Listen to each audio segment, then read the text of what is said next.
হ্যাঁ বন্ধুরা, এখানে আমি বেলে মাছ বেছে ধুয়ে নিচ্ছি।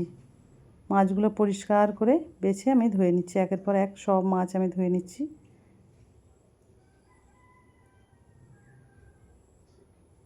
মাছগুলো এবার নিয়ে আবার চুবড়ি করে আমি ধুয়ে নিলাম।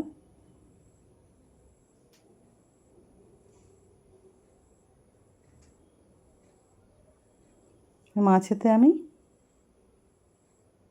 নুন দেব আর হলুদ,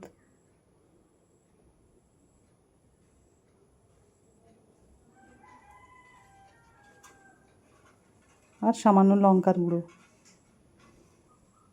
দিয়ে মাখিয়ে নিলাম।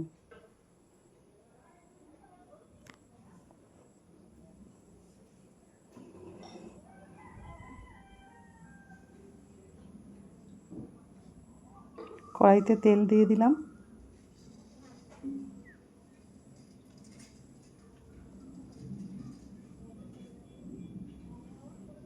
তেলগুলো কড়াইতে মাখিয়ে নিয়ে মাছগুলো কড়াইয়ের মধ্যে ঢেলে দেব।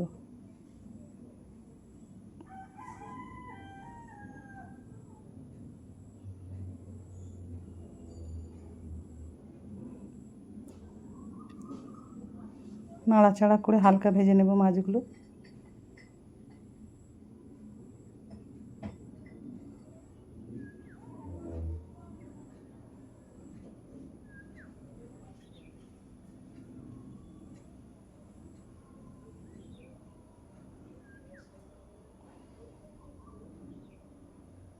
মাছ হালকা ভেজে নিয়ে নামিয়ে দেব।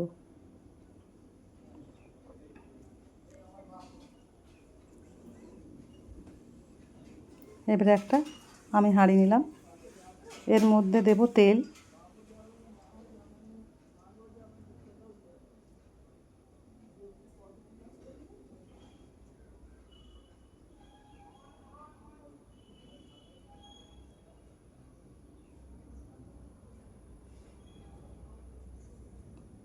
পেঁয়াজ বাটা,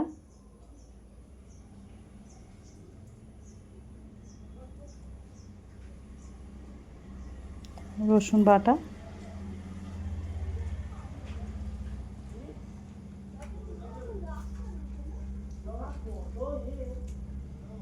আদা বাটা।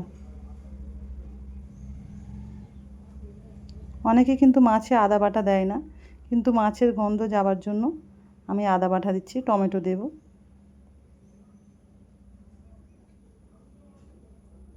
কাঁচা লঙ্কা একটা,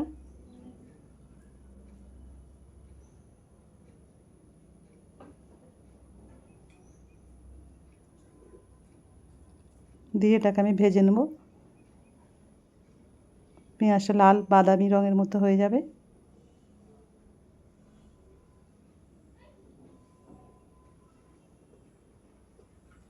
বাদামি রং হয়ে গেছে। এবারে আমি একটা পাত্রে জল নেব,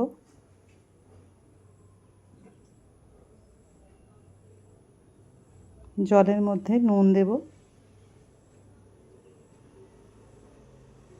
হলুদ গুঁড়ো প্রয়োজন মতো 1 চামচ, লঙ্কার গুঁড়ো 1 চামচ। এটা আমার ঘরে কোটা ধনিয়া পাউডার, ঘরে কোটা আমি কোটে পাউডারটা তৈরি করেছি। ভালো করে এটা গুলে নেব, নিয়ে পেঁয়াজের মধ্যে ঢেলে দেব।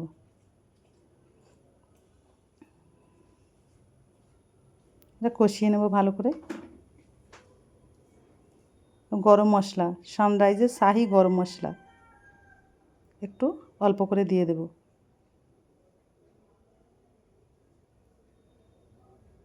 অনেকে কিন্তু মাছে দেয় না, আমি দিই একটু মাছের গন্ধটা যাবার জন্য। এবার জল, হালকা জল দিয়ে কষিয়ে নেব।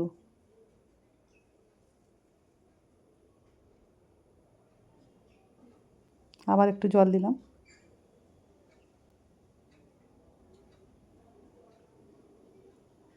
জিরে পাউডার, জিরে পাউডার হালকা দেবো।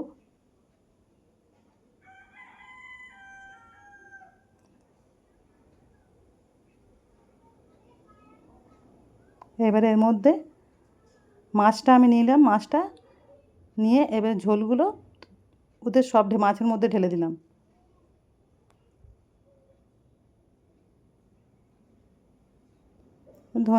ধনিয়া পাতা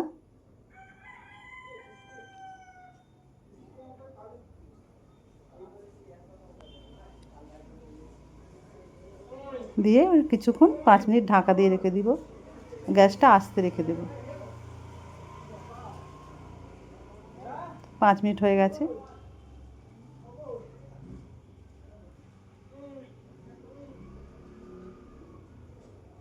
5 মিনিট পর আবার খুলে আমি দেখলাম আমার মাছের তরকারি একদম তৈরি হয়ে গেছে।